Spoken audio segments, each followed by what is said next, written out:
ஒரு சைடை விட இன்னொரு சைடு கொஞ்சம் பெருசாக இருக்கிறது, இல்லைன்னா மூணாவது மார்பகம் இருக்கிறது.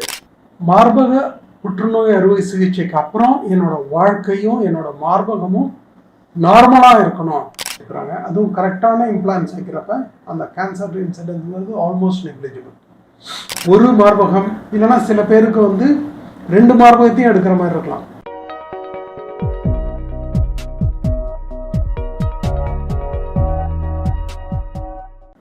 வணக்கம், நான் doctor Venkatesh, senior consultant cosmetic plastic surgeon. இன்னைக்கு நம்ம பேச போகிற டாபிக் பெண்களோட மார்பக அழகுபடுத்தும் அறுவை சிகிச்சை. ஸோ பெண்மை அப்படின்னாலே நீங்கள் நம்மளோட ஆர்ட் ஃபார்மில் இருக்கலாம், கோயிலில் இருக்கலாம், மற்ற ஏதாவது இருக்கலாம், மார்பகங்கிறது ஒரு பெரிய ரோல். இந்த பெண்களுக்கு மார்பகம் பிறப்பிலையோ அல்லது வளர்ச்சி காலத்திலேயோ சிறியதாக இருக்கிறது அல்லது மிகவும் பெரியதாக இருக்கிறது, இல்லைன்னா சைஸ் டிஃப்ரென்ஸ், ஒரு சைடை விட இன்னொரு சைடு கொஞ்சம் பெருசாக இருக்கிறது, இல்லைன்னா மூணாவது மார்பகம் இருக்கிறது.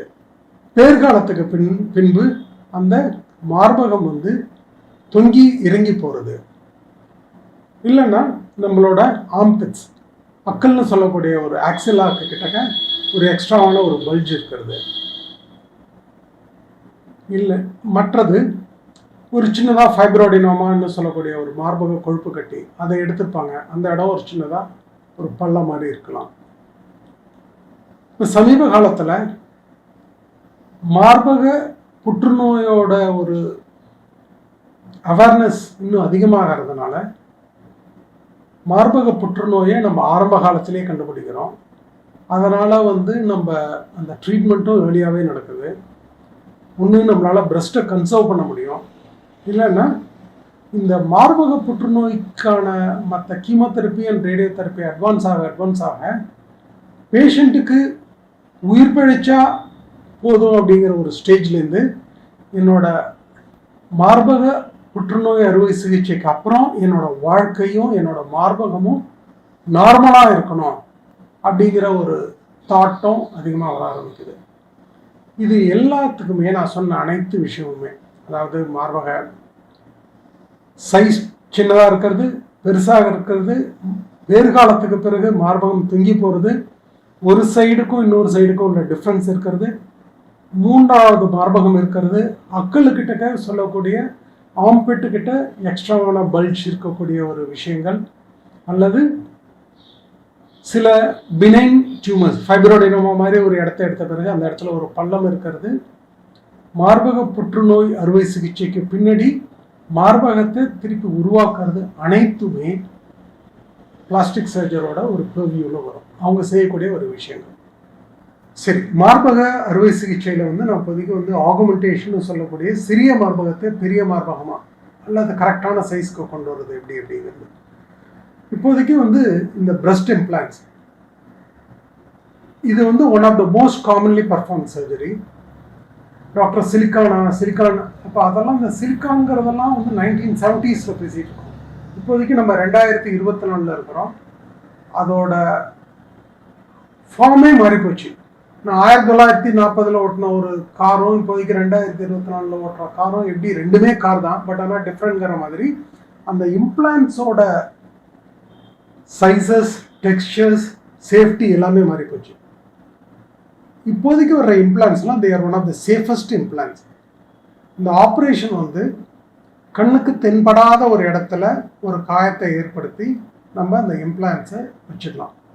Almost they are life long. இதனால் கேன்சர் வருமா? நிறைய ஸ்டடீஸ் ப்ரூவ் பண்ணி இந்த கேன்சரோட இன்சிடென்ட்ஸுங்கிறது ரொம்ப ரொம்ப கம்மி அப்படிங்கிறத முடிவு பண்ணியிருக்கிறாங்க. அதுவும் கரெக்டான இம்ப்ளான்ஸ் வைக்கிறப்ப அந்த கேன்சர் இன்சிடென்ட்ஸுங்கிறது ஆல்மோஸ்ட் நெக்லிஜிபிள். இதுவும் ஒரு டே கேர் சர்ஜரி, காலையில் வந்தோம்னா மத்தியானம் போயிடலாம். மார்பகம் பெருசாக இருக்கிறவங்க, சரி சின்னதாக இருக்கிறவங்களுக்கு தான் இந்த ஒரு பிரச்சனை. பெருசாக இருந்தாலுமா, எஸ், ரொம்ப பெருசாக இருந்தாலும் பிரச்சனை தான். ஏன்னா ஒன்று அதனால் அவங்களுக்கு தோல் வலி, கழுத்து வலி, கை வலி வரும். அப்புறம் எல்லாரும் நம்ம மார்பகத்தையே பார்க்குறாங்க அப்படிங்கிற ஒரு எண்ணம் கூட வரலாம்.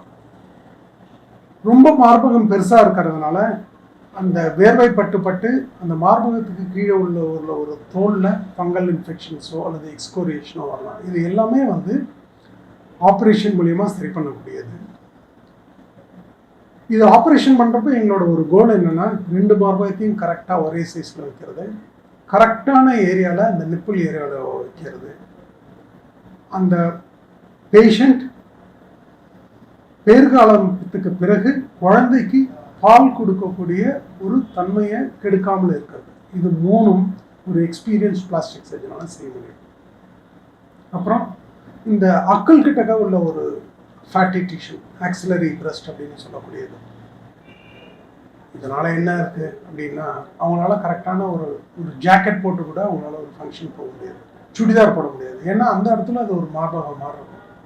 இதையே ஈஸியாக சர்ஜரி மூலயமா நம்ம ப்ரிவென்ட் பண்ணலாம்.